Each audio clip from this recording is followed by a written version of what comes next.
শুধু নিজেকে হানাফি হানাফি বলে চিল্লান, একদিনও আবু হানিফা রাহিমাহুল্লাহর গ্রন্থ খুলে পড়ে দেখেননি।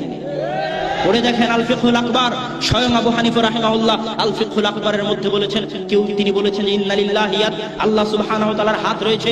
কেউ যদি বলে আন্না ইয়াদাল্লাহি কুওয়া, যে আল্লাহর হাত হচ্ছে শক্তি, ফাহুয়া ইবতালুস সিফাত, তাহলে এটা হচ্ছে আল্লাহর সিফাতকে বাতিল করা, আল্লাহর সিফাতের অর্থকে বিকৃতি করা, এটা হতে পারে না। স্বয়ং আবু হানিফা রাহিমাহুল্লাহ বলেছেন।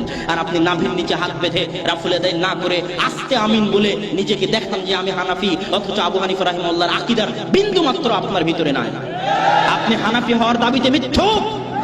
আপনি নিজেকে মাতুরিদি দাবি করেন, আপনি নিজেকে আশারি দাবি করেন, এটা ঠিক আছে, কিন্তু হানাফি দাবি করিয়েন না। হানাফি দাবি করলে আপনাকে বিশ্বাস করতে হবে আল্লাহর হাত আছে, আপনাকে বিশ্বাস করতে হবে আল্লাহ সুবহানাহু ওয়া তাআলা আরশে সমাসীন। কেননা আবু হানিফা রাহিমাহুল্লাহ এগুলো সব তার আল ফিকহুল আকবর গ্রন্থের মধ্যে লিখে গেছেন। সম্মানিত উপস্থিতি, আজকে যারা আল্লাহ সুবহানাহু ওয়া তাআলাকে সর্বত্র বিরাজমান বলতে চায়, তাদের উদ্দেশ্যে শুধু এতটুকুই বলবো যে যারা আল্লাহ সুবহানাহু ওয়া তাআলাকে সর্বত্র বিরাজমান বলে তারা ফেরাউনি আকীদায় বিশ্বাসী। আমি বলিনি, ইবনুল কাইয়্যিম রাহিমাহুল্লাহ বলে গেছেন। কিভাবে? ফেরাউন তার মন্ত্রী হামানকে বলল, ইয়া হামান ইজআল লি সারহান গায়াতালি ইলা ইলাহি মুসা, হে হামান একটা বিল্ডিং বানাও, উঁচু বিল্ডিং। এই মুসা সারাদিন বলে যে তার আল্লাহ নাকি আসমানে আছে, তার আল্লাহ নাকি উপরে আছে। আমি ফেরাউন ওই বিল্ডিং এর উপরে উঠে দেখতে চাই যে মুসার আল্লাহ কোথায়, মুসার প্রতিপালক কোথায়। এটা আল্লাহ নিজে কোরআনে এইভাবে বর্ণনা দিচ্ছেন। মানে ফেরাউন বিশ্বাস করতো না যে আল্লাহ উপরে আছে। অতএব যারা বিশ্বাস করে না, যারা বলে যে আল্লাহ সুবহানাহু ওয়া তাআলা সর্বত্র বিরাজমান, তারা ফেরাউনি আকীদায় বিশ্বাসী। কে বলছেন? ইবনুল কাইয়্যিম রাহিমাহুল্লাহ বলছেন। রাসূল সাল্লাল্লাহু আলাইহি ওয়াসাল্লাম মেরাজের রাত্রিতে কোথায় গেছেন? মেরাজের রাত্রিতে রাসূল সাল্লাল্লাহু আলাইহি ওয়াসাল্লাম কোথায় গেছেন? সপ্তম আসমানে গেছেন। তার বাড়ি থেকে বাইতুল মাকদিস হয়ে বোরাকে করে প্রথম আসমান। কে? তো জিবরাইল। মাম্মাআত তো মুহাম্মদ। মুহাম্মদকে কি অনুমতি দেওয়া হয়েছে আসার?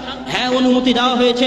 এইভাবে আসমানের দরজা খুলে প্রথম আসমানে আদম আলাইহিস সালাতু ওয়াস সালামের সাথে সাক্ষাৎ করে, দ্বিতীয়, তৃতীয়, চতুর্থ, পঞ্চম, ষষ্ঠ, সপ্তম, তারপরে সিদরাতুল মুনতাহা। জিবরাইল বললেন, আমি আর সামনে এগোতে পারবো না, আপনি যান। তারপরে সরাসরি আল্লাহ সুবহানাহু ওয়া তাআলার সাথে কথোপকথন।